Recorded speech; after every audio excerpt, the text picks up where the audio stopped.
Bismillahirrahmanirrahim. Mohon kalau terus akan saniki. Lah, ketika kebenaran itu ternyata tidak sesuai dengan perilaku pejabat atau perilaku sebuah pemerintahan itu kayak apa? Nah ini terus babu wujubil ingkar alal umara fima yukhalifu syar'a wa tarki qitalihim ma sallallahu wa nahwi dzalik. Ini panduan bagaimana ketika kebenaran itu benturan dengan pejabat-pejabat yang korup, yang salah, dengan hukum-hukum pemerintahan yang salah itu gimana? Ini langsung kalau baca hadisnya gitu. Bahwa saat demikian kita wajib ingkar tapi tidak harus perang. Kalau baca gitu. Haddatsana Haddad bin Khalid, haddatsana Hammam bin Yahya, haddatsana Qatadah anil Hasan, Ad-Dubbah bin Mihsan, an Ummi Salamah, anna Rasulullah sallallahu alaihi wasallam. Saat aku nu umaro fata'rifu wa tungkirun. Faman arafa bari'a wa man angkara salima. Walakin man radiya wa taba'a. Qalu afala nuqatiluhum qala la ma sallallahu. Ini panduan saat kita sebagai orang soleh ngadepi pejabat-pejabat yang nakal. Saat aku nu bakal ana sapa umara, pira-pira pemimpin, pira-pira amir, pira-pira pemimpin. Pemimpin ini iso pejabat, iso pemimpin kultural, pemimpin ormas, wae pemimpin umara jamu amir. Fatarifuna mongko kenal sira kabeh tapi watung kiruna lan ingkar sira kabeh. Kowe iso kenal tapi ya ingkar karena ya mungkin perilakune sing enggak bener. Faman arafa baria. Faman mongko te sapane wong arafa gelem kenal sapa man baria, mongko bebas sapa man. Maksudnya kenal ya terus iso milah-milah mana yang baik, mana yang buruk. Waman te sapane wong angkara iku ingkar sapa man, salima mongko slamet sapa man. Ora kenal bupati atau gubernur atau pejabat sing korup sing nakal. Iku sing ingkar selamat. Lah sing ra slamet apa? Melane mati korupsi ini iku. Walakin man radiya wa walakin man radiya. Tetapi ini sing ra slamet yo rido cocok buat apa ya anut wah cocok pintan to. Mergo untuk bagian. Bisa sarungono tuh biasa wae. Biasa wae. Perkara ngene ae. Walakin man radiya napa? Fataba. Lah ini antike Nabi. Beliau yaitu tadi ikut mayoritas. Nabi ditanya, "Qalu, ketika kita melihat pejabat yang mungkar, yang enggak bener, afala nuqatiluhum? Ana ta ora merangi kita hum ing Umar? Napa boten diperangi mawon ya Rasulullah? Kudeta mawon." Kala dawuh sapa Nabi, "La ojo." La ojo. Masallahu selagine mereka isih salat. Ini menunjukkan bahwa ini loh, ini hadis sahih bahwa ajaran Nabi untuk melihat kemungkaran itu tidak ada yang ajarannya itu disuruh revolusi pakai kudeta tidak. Apalah nuqatiluhum jawab Nabi napa? Lah jangan. Apa tidak kita perangi ya Rasulullah? Jawab Nabi napa? Jangan. Tapi antike Nabi itu hanya punya syarat satu, lama sallau, selagi pejabat-pejabat itu masih sholat. Ini ngaji kelas tinggi, amun salah paham. Kenapa Nabi hanya minta syarat satu sholat? Bagi seorang Nabi, selagi dunia ini masih ada orang sujud kepada Allah, masih menjaga konstitusi agama yang berupa sholat, yang disembah masih Allah, itu masih normal. Mungkin pejabat itu punya kesalahan, dia korupsi, dia menggencet rakyat, dia apa. Tapi selagi dia sholat, kata Nabi itu tidak boleh revolusi. Nah itu kan menjadi misteri. Apa kira-kira alasannya Nabi kok hanya bersyarat lama sholat selagi masih sholat? Kemungkinannya dua, kemungkinan secara teori ulama lagi. Secara teori ulama, kalau ulang lagi, ini sudah di luar teori sosiologi, teori demokrasi masalahnya. Ini harus pakai teori ulama. Kalau teori demokrasi kan kalau mayoritas protes dan sah secara pemilu ya sah dia jabat, yang minoritas menjadi oposisi. Kalau dalam teori demokrasi kan gitu. Cuma kalau namanya teori demokrasi kan kalau satu Indonesia maling semua terus partai maling mayoritas ya yang jabat harus maling. Makanya kalau ingin BTS itu supaya legal, saya Indonesia jadi BTS bikin partai lonte itu kalau menang ya jabat. Karena yang dipakai demokrasi adalah suara terbanyak. Loh iya terus resikonya demokrasi kan suara terbanyak harus dilegalkan mimpin kan.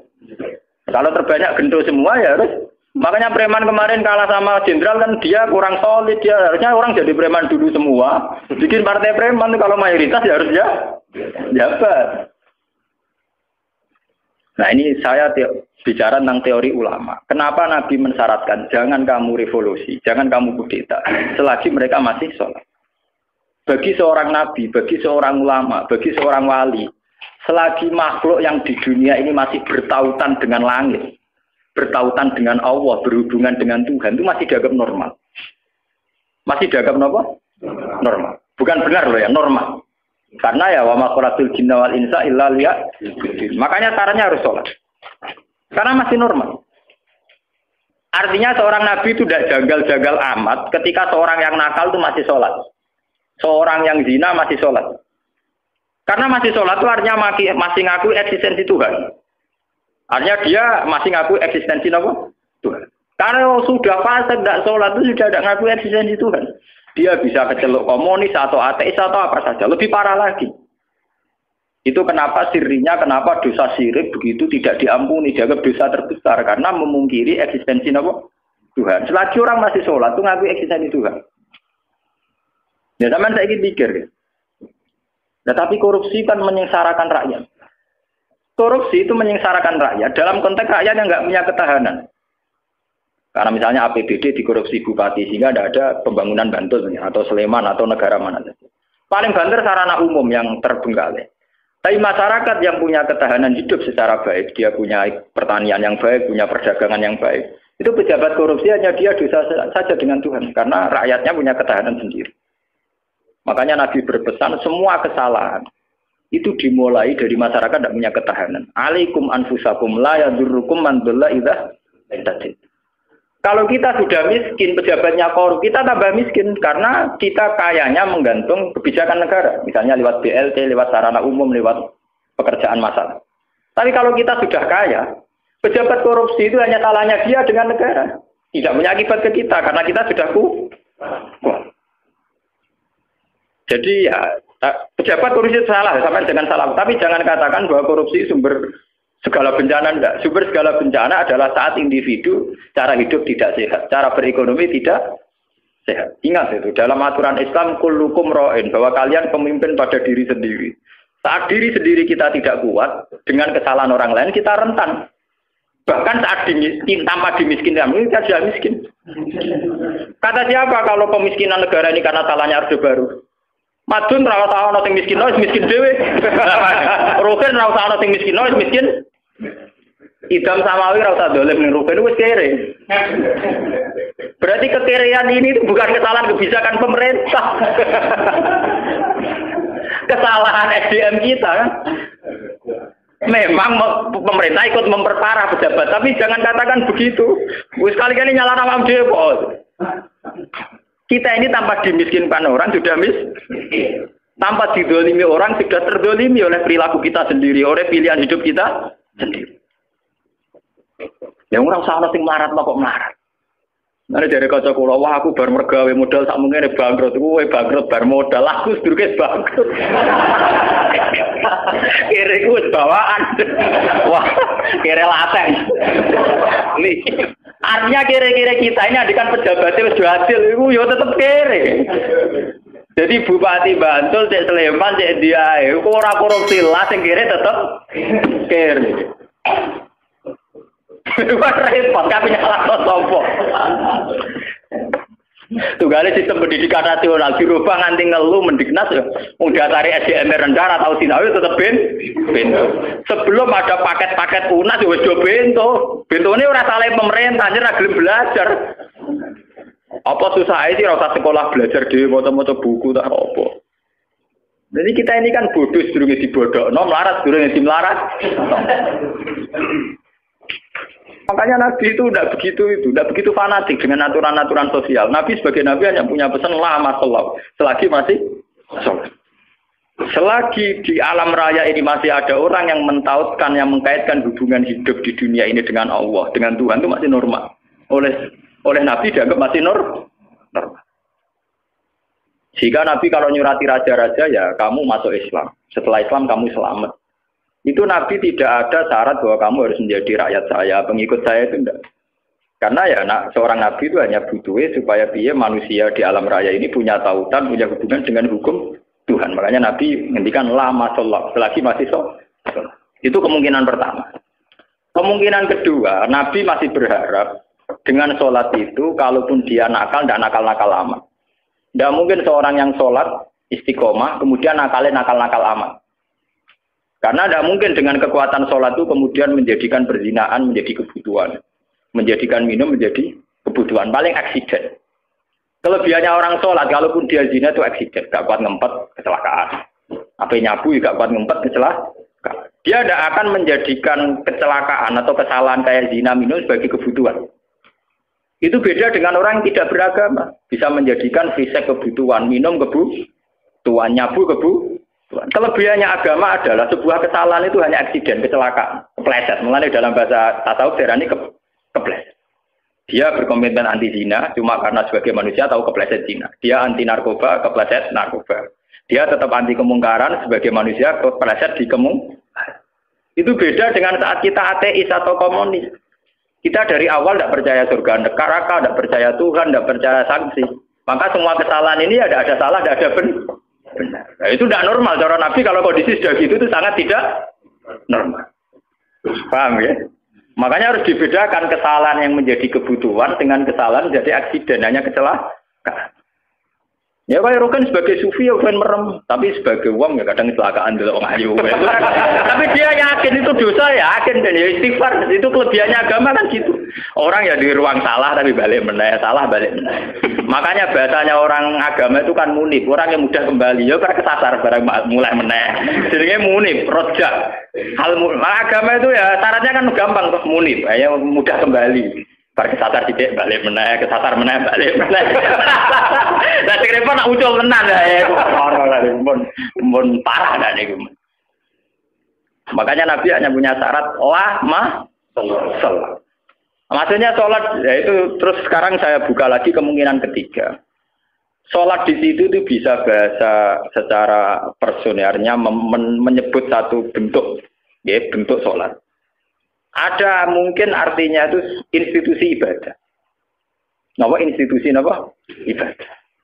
Selagi mereka masih membolehkan orang sholat atau selagi institusi agama itu masih boleh jalan.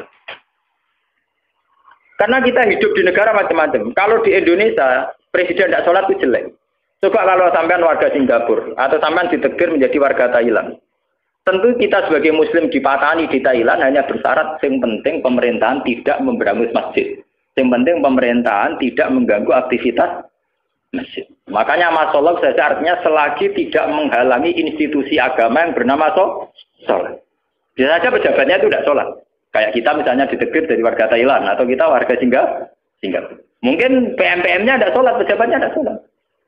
Tapi masalah bagi kita saat tidak sholat melarang orang sholat. Dan tidak menjadi masalah kita saat mereka ada sholat, tapi tidak melarang institusi sholat. Paham ya? Artinya selagi masih tidak menghalang-halangi institusi agama yang bernama sholat, itu kita tidak usah revolusi. Kecuali kalau sudah menghalang-halangi sholat.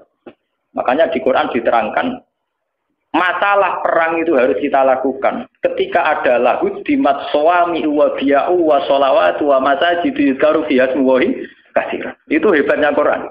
Jadi dari awal Quran itu ingin sekali nggak ada perang. Kecuali kalau simbol-simbol agama dihalang-halangi, dihanguskan. Makanya di Quran nonton ayat walau la dafuwa hinna sabadhum bibadil lahud dimat sawami'u wa biya'u wa sholawatu wa mata jita yuzkaru fi hasmuwahi katsiran wa la yansuranallahu mayyan sur. Oke ada perang kalau simbol-simbol agama, institusi agama sudah dilanggar. Yaitu misalnya masjid nggak boleh berdiri. Orang tidak boleh Nah kita sebagai ulama, sebagai seorang muslim, perhitungan kita sederhana. Selagi bangsa Indonesia atau pejabat Indonesia tidak menghalang-halangi institusi yang bernama sholat, ibadah, kita harus ngaku itu pemerintahan yang sah. Karena kita sebagai orang yang beragama, hitung-hitungan kita sholat saja. Orang untuk duit atau orang pokoknya kalau itu hitung-hitungan ya aku nak umat ulama itu ya umat ulama yang ini gitu, nak umat gendone ya ngitung duit ya karena umat mari dosanya kan mau eksiden umat kecelakaan orang laten orang dosa apa kan rum komunis kan kita ada komunis orang. Makanya lama sholat itu bisa saja artinya yang penting institusi sholat itu tidak terganggu. Makanya dulu Nabi ketika di Mekah ya biasa hijrah ke Habasah ke Ethiopia. Saat itu rajanya tidak Islam. Nabi mengira diperlakukan secara baik. Artinya saat Nabi beragama tidak dilarang. Ternyata di Ethiopia, di Habasa saat Nabi beragama dilarang. Artinya ukurannya itu tidak harus Islam, tapi yang penting saat kita beragama tidak dihalang-halangi. Paham ya? Dalam tarikh kita kan begitu tuh. Makanya Nabi perhitungannya satu. Dalam kekecewaan kita terhadap pejabat, terhadap pemerintah, yang penting jangan ada kudeta. Jangan ada revolusi yang berdarah-darah. Lama sholat. Selagi masih ada sholat. Makanya kemungkinannya itu kalau dalam konteks Indonesia pejabatnya sholat. Kalau dalam konteks non-Islam, yang penting pemerintahnya tidak menghalang-halangi orang sholat. Misalnya kayak di Amerika, di Eropa itu kan masih banyak yang baik. Itu masjid tetap boleh berdiri, aktivitas Islam boleh. Itu masih normal ya. Dalam pandangan Nabi begitu itu masih apa? Normal.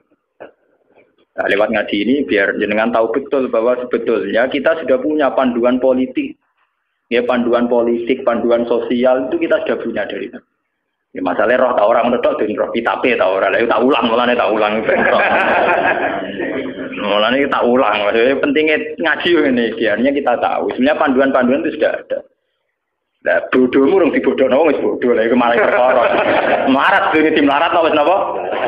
Mbok melarat ngenteni dimlaratno wong. Jadi keren. Aku buang perut mari dhuwitku dibodohni wong keren. Sawangane melarate ngenteni dibodohni wong. Aja sampe ora tau ana sing bodohni wis malah iku parah. Ora tau dibodohni ya ora tau bisnis kok wis melarat. Subhanallah. Melarat sing apik to. Ngenteni dibodohni wah, misalnya jadi kiai yang ngono, di rival politik dijatuhno lagi jatuh keren. Jatuhnya ngendani dijatuh, orang sing jatuh kawet blesek.